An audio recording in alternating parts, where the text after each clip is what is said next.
திருவள்ளூர், காஞ்சிபுரம், விழுப்புரம், நீலகிரி, சிதம்பரம், நாகப்பட்டினம், தென்காசி இது எல்லாமே வந்து தனி தொகுதி.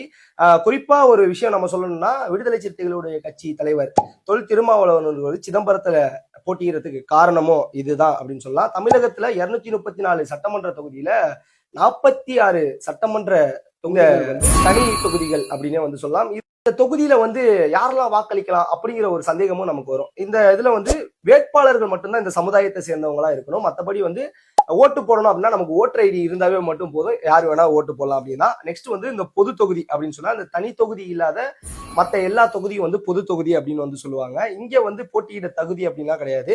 இந்த தொகுதியில வந்து இந்தியாவோட குடிமகனா நீங்க இருந்தா மட்டும் போதும். இந்த பொது தொகுதியில வந்து யார் வேணா வந்து போட்டியிடலாம். இதுல வந்து இன்னொரு சில சந்தேகம் இருக்கும். அந்த தாழ்த்தப்பட்டவர்கள், அதாவது எஸ்சி எஸ்டியை சேர்ந்தவங்களுக்கு வந்து தனி தொகுதி இருக்கு, அவங்க இதுல போட்டியிடலாமா அப்படிங்கிற ஒரு கேள்வி எழும்பினாலும் இந்த தொகுதியில வந்து எஸ்சி எஸ்டியினரும் வந்து எந்த ஒரு பேதமும் இல்லாம வந்து போட்டியிடலாம். தொகுதியிலையும் வந்து பாத்தீங்கன்னா யாரு வேணா வந்து வாக்களிக்கலாம்.